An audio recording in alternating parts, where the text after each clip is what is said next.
dollar, you can give me 25 million. It doesn't matter to me.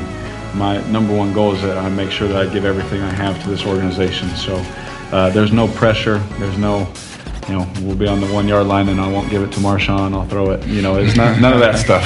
I don't care about the stats. Oh, too soon. Shots fired. Oh. Two things struck me about his press conference. First, he said when he was asked what he would splurge on, Derek Carr said Chick-fil-A. Nice. Let me introduce you to the Wendy's spicy chicken sandwich, which is better than Chick-fil-A. Yeah, I said it. The other thing he said was that he was going to pay his tithes, as he's always done since college. Hey, man, I'm going to let you finish Wendy's, but Chick-fil-A, goat spicy chicken sandwich. Fight me on this. Anyway, what's good? Welcome to the best 60 minutes of your day.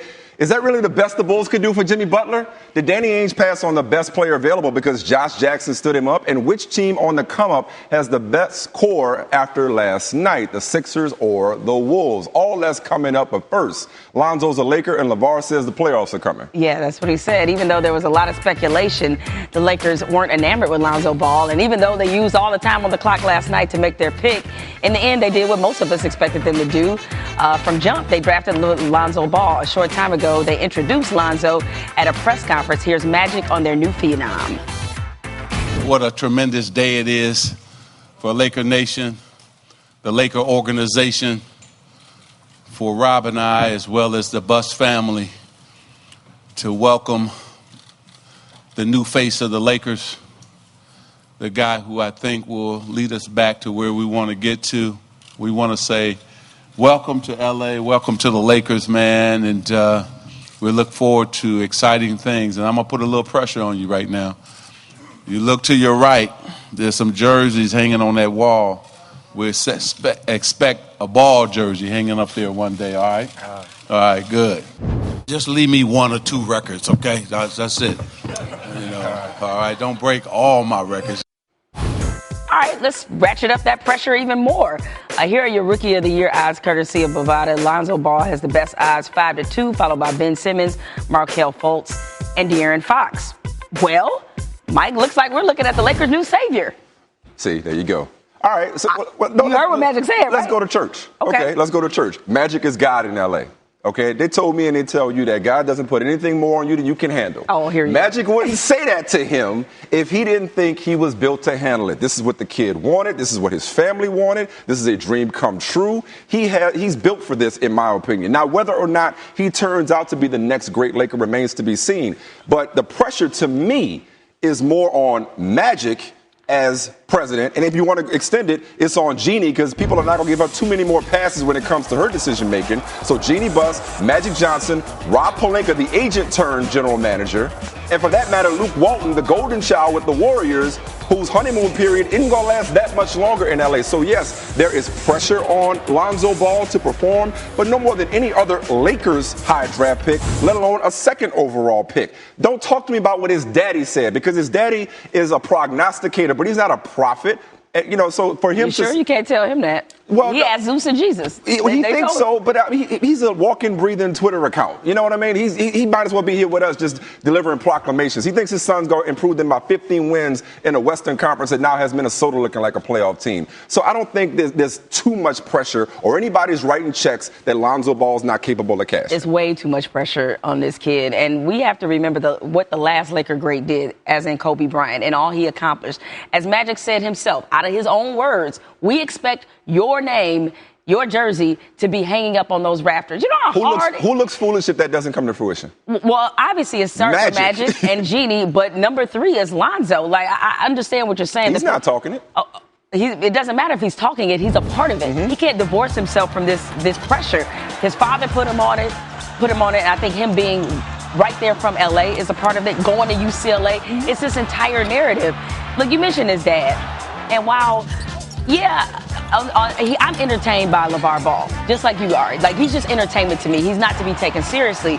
But you have to understand, especially in this day and age of these draft picks, a lot of people check in and out of college basketball. Right. He's playing on the West Coast, right? And his name was one that we heard all season. A lot of people have not watched him play, all right? And so maybe the first time they saw him was when he got cooked by De'Aaron Fox. And they're thinking, true. like... That was the tournament. Right, yeah, that was a tournament because everybody watches it. So everybody's thinking like, oh, well, who is this kid? I'll make this personal for a second. You and I are a great example of what's happening here. Okay. You remember when we got this show?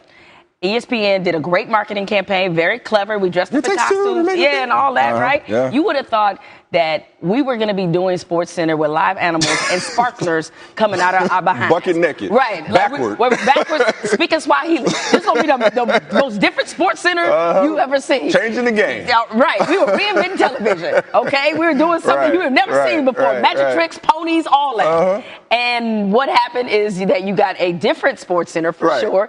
But we're still talking sports. Right. Oh, we just got regular old crackers. Right. Thought we was getting rich. It's still not any, it's not any different in the landscape in terms of like, we're still talking sports. Yeah. We're still two people discussing this. We're interviewing people. We're doing what I'm picking up what you're putting down.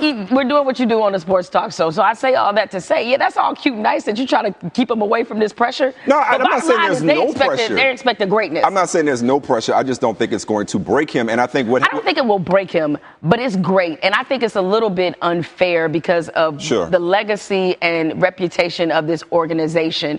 And it's okay if the kid is just a piece to what they eventually accomplish. There's more scrutiny. There's greater scrutiny given his dad in the backyard angle, but pressure, no more so. We put that on all players. We compare them to players that came before them, that they're nothing alike. We put pressure on all the draft picks. Lakers' pressure is obviously different. But ultimately, look, if he doesn't, the thing I like about the kid is he's got some substance to go with his dad's style and pizzazz. As in, at worst, if he's just a great passer and makes his teammates that they're charged with putting around him, if he makes them better, that's really hard to bust. That's why people, smart people, analytics people are saying he's probably got the least bust potential out of any of the prospects for whatever it's worth, to at least be solid. So I don't think he's going to be traded in 2 years. For solid. I don't think he'll be traded. No, you're right. You're right. Not looking for solid. Solid doesn't go up in the rafters, but I don't think he's traded in 2 years. I don't think they're going to regret this pick. All right, Jimmy Butler's trainer says he knows drug dealers with better morals than Bulls GM Gar Forman. I'm no expert in the industry, but if the trade with the T-Wolves is any indication, Foreman would not last long on the block. Everybody hates this trade. The Bulls giving up Butler for Zach LaVine, Chris Dunn, and the number 7 pick, which Chicago used to select Lauri Markkanen. The return is one thing, hard to get equal value for Butler. But why the Bulls have to send back the 16th pick? I don't get this. Anyway, Jemele, is this transaction more about the Bulls blowing it up and blowing this deal, or about the Timberwolves adding Butler to Karl Anthony Towns, Andrew Wiggins, and Ricky Rubio? Sometimes something stinks so bad, you just have to say what it is. And the Bulls, this trade was just colossally stupid and bad. Thank you for playing. Should we or should we not follow the advice of the Galactically Stupid? I'm saying that's what it boiled down to. Of all the scenarios, I think that most of us envision with Jimmy Butler, I think we all assumed that the Bulls were going to hold out and do something where if they were going to blow up their team, that they would get back some pieces. And I know Zach LaVine, he's got a lot of promise. He's obviously dealing with an injury right now. And that's a bit of a setback if you're a Bulls fan. It's hard to get excited about somebody who's not there yet or won't be playing perhaps the first half of the season. But, I mean, you basically gave him away for a bag of onions. All right? And it just, I don't know what they're doing in Chicago. They don't know what they're doing in Chicago. They said they got a direction. It's down, but I don't know how they're going to get back up. You're going in a clear. They traded him like they didn't like him. Like they needed to get rid of him. Like he isn't one of the best two-way players in the game. Or one of the best bargain contracts for his production in the NBA. You know what? Where is David Stern when you need him? Because this here trade should have been vetoed and rescinded for basketball reasons. Yeah. There was so much wrong with this trade from the Bulls standpoint. That's why the only thing worse than this trade is harping on how bad this trade is. I'm going to focus on the Timberwolves in this conversation. Focus on the good. I'm going to focus on a team that if you look at the second half of the Western Conference, whether that's the Jazz, we'll see what happens with Gordon Hayward, Oklahoma City, maybe it can get better around Russell Westbrook, Memphis, Portland at 500, Denver right there, or even the Clippers, who knows what their future holds. You're talking about a team that with Thibodeau at head coach and that young talent and better luck in close games or better execution in close games, you add Jimmy Butler, they have changed the landscape of the Western Conference. They got what you want for it. With the West just got that much stronger. They got a veteran. Exactly. Another star goes west. So for me, I look at it, since I'm in a preaching mood right now, see, sometimes you don't even know what's best for you. That's why you just got to follow God's plan. Because the other day when we were talking about Jimmy Butler, and remember the rumors came out that people were telling him that don't come to Cleveland because it's such a disaster. And I'm like, well, as if Chicago has done such a bang-up job. I know Jimmy Butler wanted to be the face of the Bulls and loved playing in Chicago, but what makes you think that if this is what they got in return for you, that they were competent enough in that front office to put the proper supporting cast around you for you to ever play meaningful basketball? Yeah, look, it will be exciting to see the T-Wolves finally take that next step, especially with the talent they have. All right, the Wolves pulling off a deal for Butler means contenders we've been hearing had interest like Cleveland and Boston did not make that deal. The Celtics had the assets, so what gives? Well, the Chicago Tribune cited the sources saying the Celtics refused to offer number 3 last night or next year's Nets pick. Danny Ainge says otherwise. Quite honestly, I thought that he was going to be traded last summer, but he's a terrific player. And but we've had many conversations with them over the last couple of years. We just couldn't get anything done. Did you have any of those in the last week or two here? No. All right, Danny continues to hold a nice hand. Is this a case of him not knowing when to hold him and when to fold him? When is he ever going to make a deal here? That's what I wonder. This is a case of him just holding on too much. And the Celtics out there, they too good to deal with anybody. That's how they out here right now. I like the way you look, but, maybe your shoes need to improve. Maybe your credit score needs to come up 20 more points. I don't know what they're waiting on. If all it took was the number 3 pick, that's worth it for Jimmy Butler. And I just don't know what they are expecting at this point. I don't know what to believe when we're talking about the Bulls, because the way Paxson talked yesterday, he was like, this is the first deal that we saw. Was it first come, first served? I wonder how much they actually called Boston, or they just jump on the first thing that came to them last night. But I understand what you're saying. If Minnesota can get him for that, one would think Boston had the goods to get him, given all that they have, right? Right. Yeah, so I'm just wondering, at some point, it's hard to tell to your fan base cap space and picks. They got to get excited about something. And I'm not saying you go out there and do any deal. You don't want to do anything that would seriously compromise your future. But this didn't seem to be that kind of deal. And I think according to one report I read that they offered them next year's pick, and then that was it. But we don't know how far those talks have gotten. All I know is that when it comes to the Celtics and making a trade, why is it that we get to a certain point and then all of a sudden it's nope, they want too much, or we're not willing to offer that? Why are we always here at this point with this team? I would have pulled off a trade for Jimmy Butler if one were available to me. I agree with you. But I do understand where Danny's coming from, and I would implore Celtics fans to patience is a virtue, all right? They've been exceedingly patient. Paul George hasn't been traded yet. Blake Griffin just opted out and became a free agent not too long ago this afternoon. So we'll see what happens also with Gordon Hayward. So when you have Blake Griffin as a possibility with free agency with this cap room that they have, you have Gordon Hayward as a possibility. I like the Tatum pick. I'll talk more about him in a second. I don't think that, look, you're an okay Spades player, right?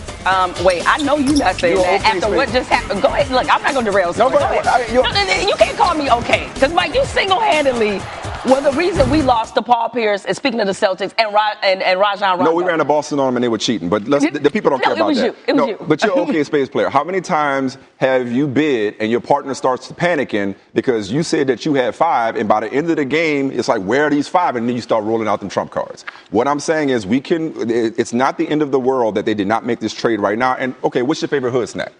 Probably Flamin' Hot Cheetos. Honey Bun, personally. Okay. The top 5 is 9-laters. Danny Ainge's got a pack of 9-laters. That's what he's working with right now. He's got the picks, he's got the players, he's got the cap room, and you know what? That Brooklyn pick still looks pretty good. I would have made the trade, but I think it's still too soon to say what Danny should or shouldn't have done. You only can say that now because we don't know what they'll do in free agency. But what if they strike out and they had this right here in front of them? We're going to look at this entirely differently. The Lakers look like they're turning the ship away from the iceberg finally. They nabbed Lonzo Ball with the second pick last night. A few days ago, they were able to get from up under Timothy Mozgov's bad contract, which means the Lakers will have a huge amount of cap space next summer. Basically, for the first time in a long time, the Lakers' future is looking as sunny as the skies in L.A. I think our players are going to love playing with them, and also they become better passers.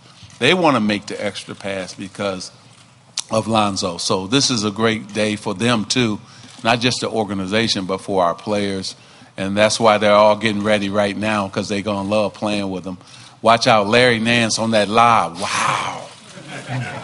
Julius Randle coming down the middle with that left hand. Big Zoo back there trailing. Bam.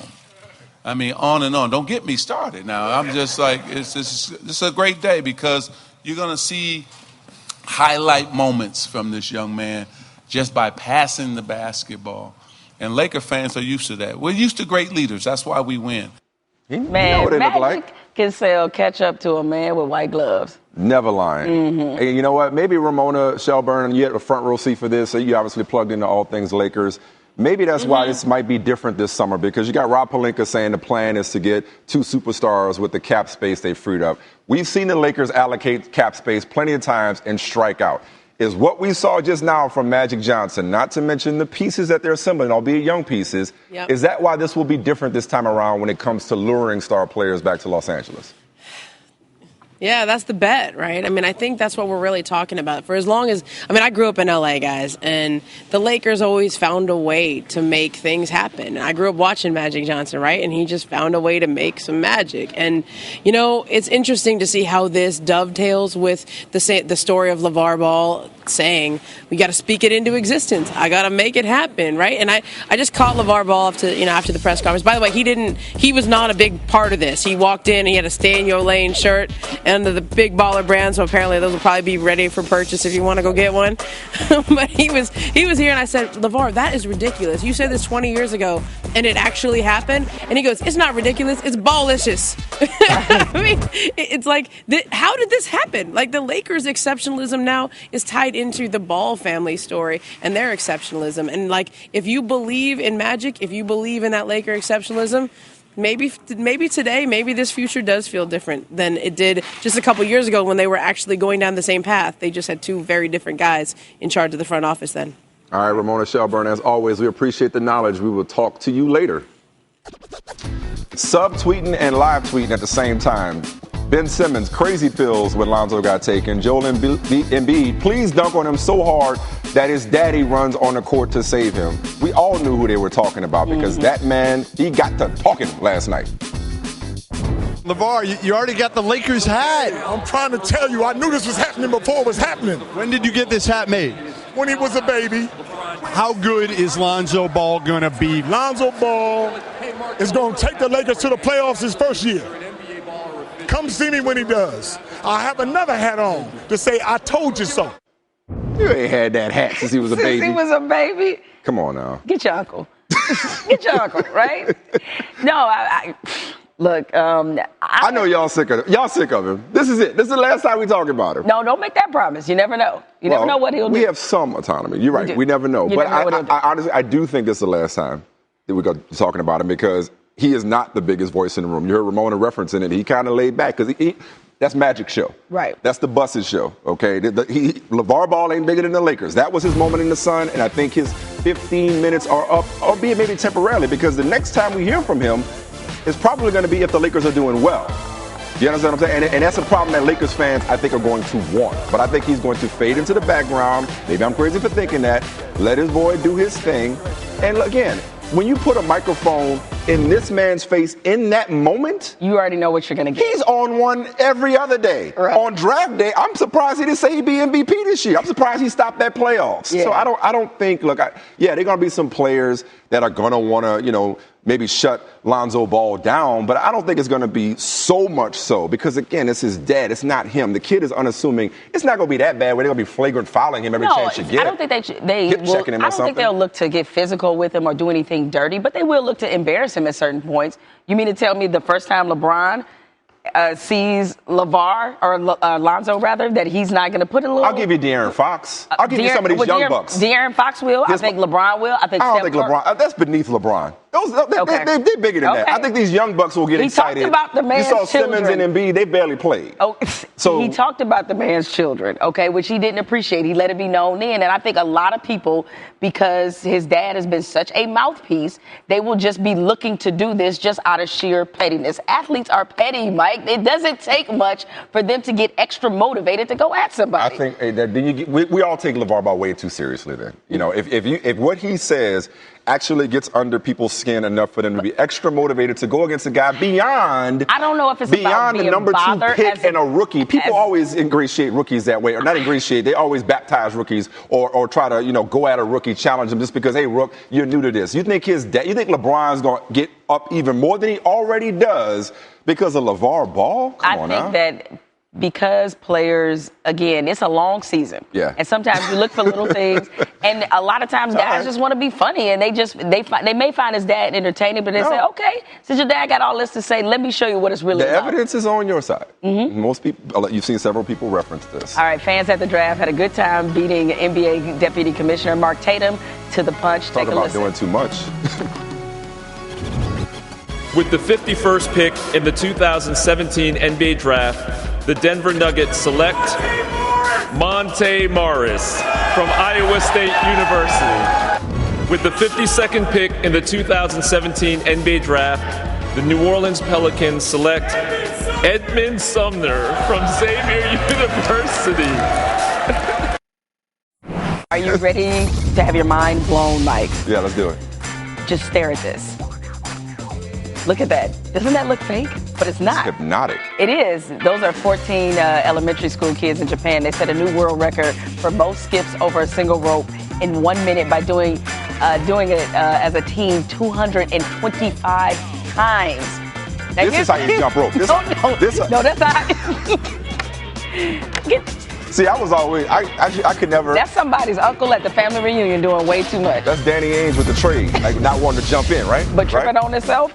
This Mets dad going for the foul ball with his baby in his arms. I want to know what happened when they went home. In fact, for our next little DTM investigation or whatever we call it, we got to see if he slept on the couch or if he had to walk home. In the house? Man, because listen, she may love you, but not more than she loved that baby that came out of her. Once again, people, it's not that serious. A baseball is probably $5. She high-fived him. Somebody said she high-fived. Where? No, that's somebody in the back clapping. I don't think she high-fived. Telling me she high-fived him? I can see. A baseball is not risking your life she ain't happy. Or risking the life somebody of your else high-fived him. Let's see, who is that? Who's trying to play-by-play this in my ear? I'm telling you, I know an angry woman when I see one, because I do it all the time. And that's an angry woman, an angry mother right now. Markelle Fultz had an exciting night going first overall, but had some trouble sending out an Instagram post forgetting to fill in some important information. I mean, look, you know. Gotta save the draft. There you go. Happens to the best of us. Right? Insert city here. We know. I heard him say, I think when he was on with Reese Davis and Jay Billis and Jalen on the coverage last night, that he didn't have his phone on all day. So perhaps because he was living in the moment, he just kind of forgot. And maybe one of his handlers, or somebody updated, else. Or maybe the person that keeps hacking J.R. Smith posted that. Who knows? Now, you know J.R. Smith has not been getting hacked, right? I believe. Yeah, you want to believe him? I believe him. Password 1234. I'm so excited about this kid. I'm going to tell you how excited I am in a minute. We're talking more about the Sixers young core and this nickname in a second. All right. Our man Brian Windhorst, we got to put you on blast. Had some fun on Twitter at Markelle Fultz's expense, but last night Windhorst was unable to tweet at all during the NBA draft. Here's why. I accidentally hit the install now instead of install later on the update of my phone during the draft. Brian, I can't believe during the draft. And that's not going fast. That's going very slow. How come you have two phones? You got dial-up? You should have two phones. How come you don't have a laptop? You can do that. I'm scared to update mine. We always do mine at night. I never do it. You're better, I decline it all the time. They're You're supposed to know better. No. Rookie mistake. Where's his laptop? Yeah, like you said. You can do some other way? After the communication. James Dolan, unfortunately, he didn't go to the draft last night because he probably would have been heckled. So instead, he had a gig. His band was playing, and he still wound up getting heckled anyway.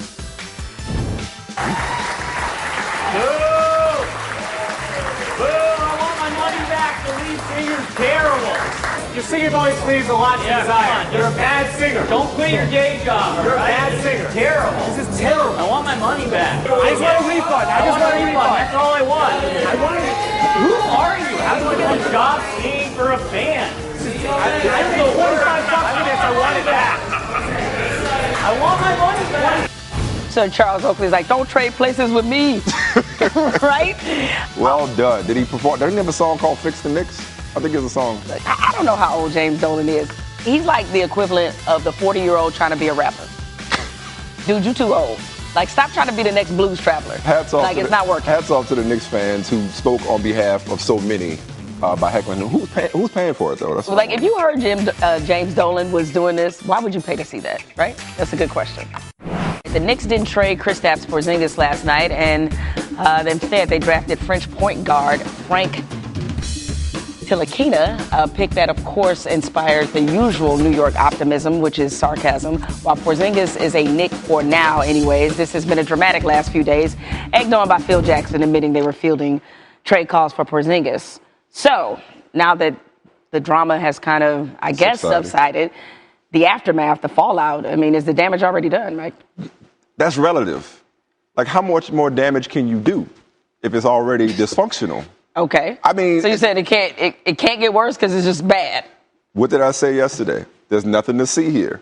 So right now, the Knicks are just what we know them to be, just business as usual. Drafting a dude that you never know if he's going to be good. You've never seen him, as opposed to drafting, I don't know, Malik Monk out of Kentucky. Okay, so draft was typical. Kristaps still on the team. Kristaps still upset. Melo's still on the team. Melo's still upset. Phil still doesn't know what he's doing. Probably somewhere taking a nap right now. So business as usual. Yeah, and I'm saying, actually, when you go back to the public negotiations or the stories about Phil fielding calls for Kristaps. When Kristaps Porzingis decided not to go to the exit interview, he did what was best for him. That was how he felt like he needed to handle his business. If Phil Jackson wants to field calls on people who call because they know that it's dysfunctional and want to see if they can pry him out of there. By the way, was Phil running the Bulls last night? Yesterday we were talking about, maybe it was a Phil Jackson type trade right there. But anyway, if Phil wants to field calls, that's his business. That's his prerogative. Kristaps Porzingis, if you ask if there's damage already done or is it, irreconcilable differences, he's in no position to be upset after the decision that he made for himself. Well, he can completely be upset. One, I don't know if... Or any more than he already was. Okay. I beg your pardon. Right. I think he's just going to be mad. Was. Yeah. And I don't think it bodes well, because when has it ever worked out? I'm trying to think of it, and maybe there is something I'm not thinking about. When has it ever worked out for the Knicks in particular to have a disgruntled player in the locker room? That usually isn't a good recipe for them. Now, I'm not suggesting that Porzingis has is on his way out. I'm sure Phil will still take those calls, but right now, a team that already was struggling, this does not help. And what's the chicken and what's the egg? Mm-hmm. When it comes to it, because you had, I think it was Zach Lowe talked the other day about how agents are looking at this situation and saying their clients would never go there. They were considering it to begin with. Right. Anybody of significance was considering that to begin with. When you had Phil Jackson calling out Carmelo and basically putting pressure on him to waive his no-trade clause publicly, and you had Michelle Roberts, the head of the Players Association, again, the head of the Players Association, saying that Phil should be fined or reprimanded for doing so, what free agent in his right mind was going to try to go to New York when they're not winning? It didn't take the Kristaps Porzingis drama the last couple of days to show you that this was not a destination franchise. Hey, maybe it'll be like Major League. All the players in the locker room will band together and hate the owner. I was thinking Varsity Blues, like a Bud Kilmer thing. Similar. Tweeter, you take the snaps.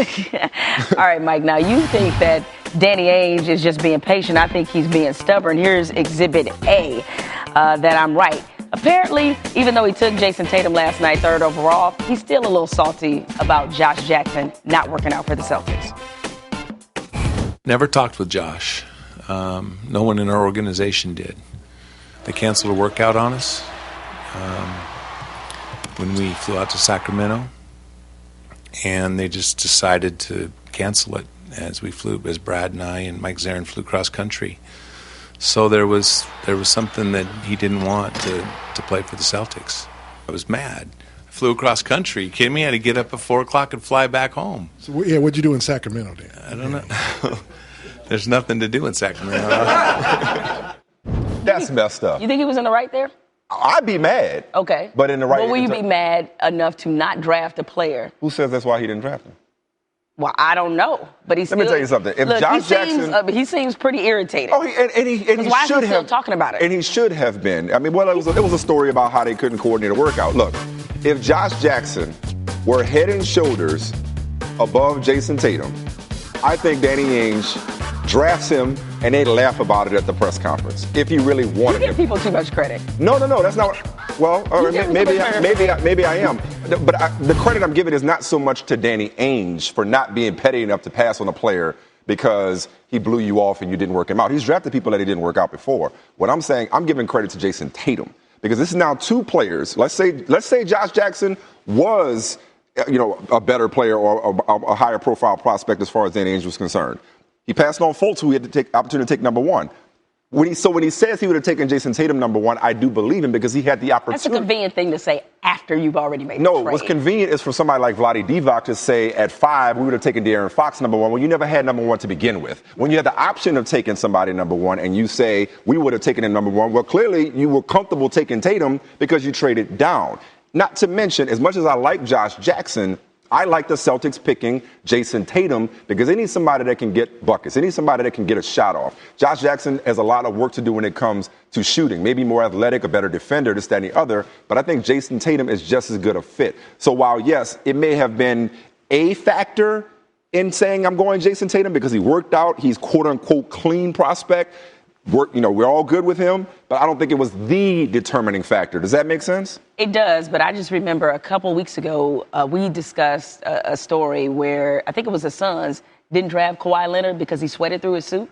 I do remember that. That's all I got to say. They had stranger decisions. Yeah, you're right about that. So Paul George stayed put. Woj got folks excited with a few tweets about the Celtics and Pacers talking trade, but nothing ever coming of it. Meanwhile, Zach Lowe says that George would love to team up with Gordon Hayward. We'll see where all that goes. Meanwhile, the Pacers are a team stuck with a star who, as everyone now knows, practically has 1 foot out the door. It couldn't have come at a worse time for me. If we would have known this a little longer ago or a few months ago, I think we could have been a little bit more prepared. And then the way it got out was a little struggling to us. We struggled with that. We had multiple conversations. We had talked about players that we wanted to add to this team. And it felt like we were in violent agreement. We were like, oh, yes, that's good. And so for me, it was a shock. Kevin Pritchard and the Pacers, they playing this Paul George thing right? Violent agreement. Is there any other kind? That's an interesting choice of words. Well, look, I never thought they were in a rush or should be in a rush to trade Paul George. It kind of, I don't know if it was just a news cycle, the various reports. It kind of made it seem like Indiana was getting antsy. And on some level, I understand why. Look, people know that Paul George wants to leave. They know he wants to leave. The deals, to me, are only going to get worse. I think what they're hoping for and banking on is maybe somebody like Boston or maybe Cleveland, that they are in a position where they say, you know what, we don't mind a rental, even if it's half a season. We don't care. We'll give you something, and let that be that. But if it's true what the Lakers offered them, to me, so far, that's been their best opportunity because they have to get some young pieces back. They have to get something where they can restart this. So you don't think it gets any better than what the Lakers don't. were? I mean, I think they're going to get more and more desperate. So I would not be surprised if what they saw from the Lakers, which was, I believe it wasn't 27-28 pick. Maybe Randall. I would not be surprised if anything they see after this is not nearly as good as that was. And I don't understand why he's saying that. Like, literally everyone knew that Paul George had his eyes on LA. We're not just that. I've been watching a lot of John Wick Chapter 2 lately. Paul George did them a professional courtesy, all right? Because he could have just said, I'm here, I'm good, build around me, and left them high and dry when the time came to opt out. At least he gave them, him and his agent, gave them the clarity to say, you know what, I'm gone. Do what you got to do. He didn't string this thing out as we've seen some other free agents to be do. That's number one. Secondly, first of all, I got three things. Number two, take note, Chicago. This is how not to screw it up. Even though the deals might get worse, to your point, you don't have to rush and make a bad deal. So I commend Kevin Pritchard for saying, you know what? Let's wait versus do something that we'll regret. Let's see if anybody becomes more desperate as time goes on. See what happens in July. Last but not least, I got no sympathy for the Pacers because Jimmy Butler spoke to the Chicago Sun-Times today, and he said about being the face of the Chicago Bulls. He's like, I don't even want to get into that anymore. Whose team is it? All that means nothing. Whatever they want to call me, face. You know what I've learned? Face of the team. Eventually, you're going to go see the back of his head as he's leaving town. So no thanks. So you know what? Here's a player that's saying, I'm going to be a free agent. And you're saying, oh, this is a gut punch. This is disappointing. We've had plans. We want people that want to be here. Where you don't want them there, you ship them out of town, you don't care. whether they're playing spades in Paris or not. Right. Well, okay. but here's the other part of it. This is why players are now taking it in their hands and organizing these super teams so at least they get everything on their terms. All right, speaking of super teams, the 76ers, baby. Their big four, Fultz, Embiid, Dario Saric, and Simmons, They call them the feds. That's a terrible name. It really do is. Better. How do you go from trust the process when you can't trust the feds? Feds is watching? We got to do better than this. But but I like this core regardless. We'll work on a nickname. Matter of fact, I'd add Covington to that mix. Okay, they cooking with gas, as we say. Meanwhile, after the Jimmy Butler trade, now you got a big four in Minnesota with Butler, Cat, Wiggins, Ricky Rubio, second half resurgence. Who's young core, and I mean, obviously Jimmy Butler's not all that young, but whose core after last night's moves would you rather have right now going forward? Is it rather have or more excited about? Because whatever phrasing makes you feel better about the question. Okay, the future is with Philly, given their ages, and if we're projecting 5 years out. You trying to get it both ways? I'm trying to get it both ways. This is supposed to be a hard question. Okay, but here's the thing. In terms of this season, I'm more excited about the T-Wolves. Okay. All right. Western Conference. Western Conference, that's number one. This team, especially seeing how Wiggins has really emerged. You know, I think the world of Karl Anthony Towns. I think he's one of the most dynamic. You and everybody else. Yes, like that's not new. That's not a hot take. Everybody knows that. Everything we're saying is not a shot at the other team. No, it's not. Exactly. And we know how talented this group is. But they finally, the one thing Philly doesn't have yet is a veteran to kind of bring it all together. Not yet. They're coming, but not yet. Yep. Minnesota now has that. Two great pieces. Got a veteran. Let's go. Let's go, team. Well, you heard Markelle Fultz echo what I and others have been saying. He said it today. They go into the playoffs this year. I'm taking them in the Eastern Conference, but that's the easy way out. That's the easy answer. I'm looking at a transcendent, and Cat can be that too. But if there was one player in that whole group that I want, you know it's the process. I know. I'm going with the process. I think Ben Simmons, people have they're kind of down on him as the number one overall pick last year and his transcendent ability, because when we last saw him playing at LSU, they weren't winning anything. And you look at Markelle Fultz, and people didn't really watch him, and they weren't winning anything in Washington.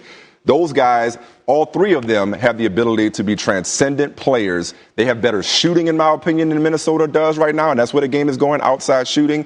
And then you add probably the rookie of the year, Dario Saric, might be the rookie of the year this year. That is the group that I am looking at, that I'm feeling more known pieces in Minnesota. Though. Yes, which is why you took the safe route, but that's cool. Women, y'all are amazing, man. You damn right. Last week, Serena Williams was still practicing, 7 months pregnant. Last night at the USATF Outdoor Championships in Sacramento, Alicia Montano ran the 800 while 5 months pregnant. I beg your pardon. She ran the 800 again while pregnant. She ran it while 8 months pregnant in 2014. Only this time out, she finished 10 seconds faster in 110-degree heat. And then the 31-year-old, six-time USA outdoor champ, still had energy enough to chase her 2-year-old daughter around the track. She did this fittingly wearing a Wonder Woman top inspired by Gal Gadot, filming the movie, which I still haven't seen, by the way, while 5 months pregnant herself. Not to be outdone, Gabrielle Grunwald finished the 1500 between chemo treatments. She's battling liver cancer for the 4th time since 2009 and spent Sunday in the ER with 101-degree fever. When Grunwald finished, the rest of her heat prayed with her. I pray Tyson Gay feels that peace that transcends all understanding. The American 100 record holder finished 3rd in the 100 at 10:17 Thursday night, 8 months after his 15-year-old daughter, Trinity, was shot and killed in October outside a restaurant in Lexington, Kentucky, hit by a stray bullet. She ran the 100 and 200 just like Dad. Gay will try to qualify for the 200 tomorrow after nearly walking away from the track. Now the 34-year-old sprints in memory of Trinity, who it sounds like would have grown up to be something of a superwoman herself.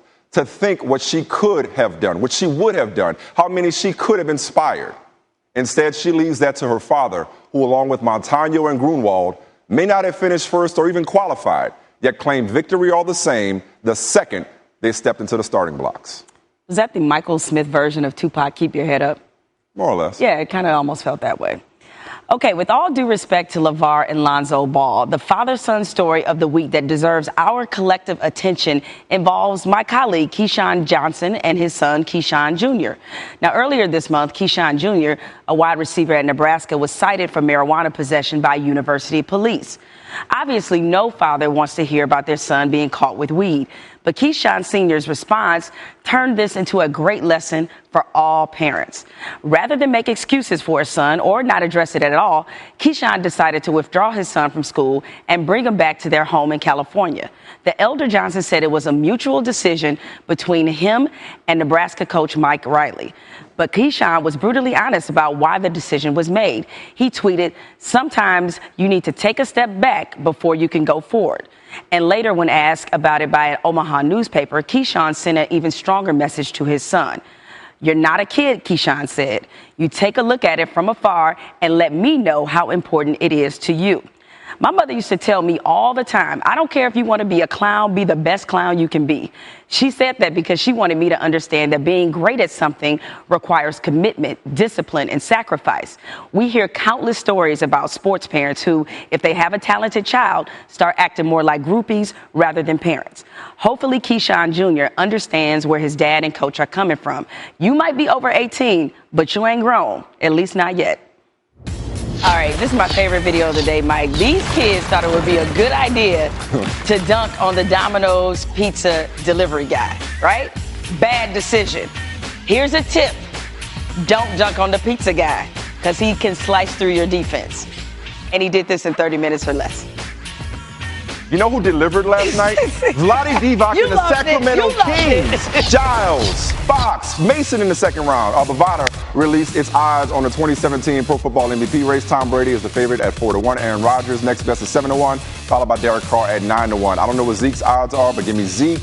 Seems to be focused, wants to be Marshall Faulk and catch the ball more. Before we call it a day, tell the people who had a good day. Give me Derek Carr. All right, today is the 45th anniversary of Title IX. Happy anniversary. Groundbreaking legislation, 25% increase at women competing in sports at the NCAA level over the last decade. As we speak, a day after the Red Sox renamed Yawkey Way extension to David Ortiz Drive, in less than a year after playing his final game, Poppy, having his number 34 retired tonight, hit 483 home runs, a member of the Red Sox, and of course, brought him 3 rings.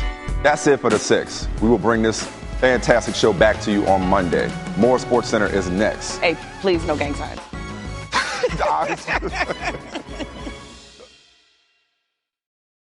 And now, insurance-minded speeches from Geico. Hardship. My grandmother would go through it every month to pay her insurance bill. First, she would handwrite a paper check, in cursive. Then, using her own tongue, she would wet a stamp for an envelope. Today, however, we need not weary our hands and tongues. Today, we can pay our Geico bill with the Geico app. Away with hardship, in with bill pay on the Geico app. Thank you.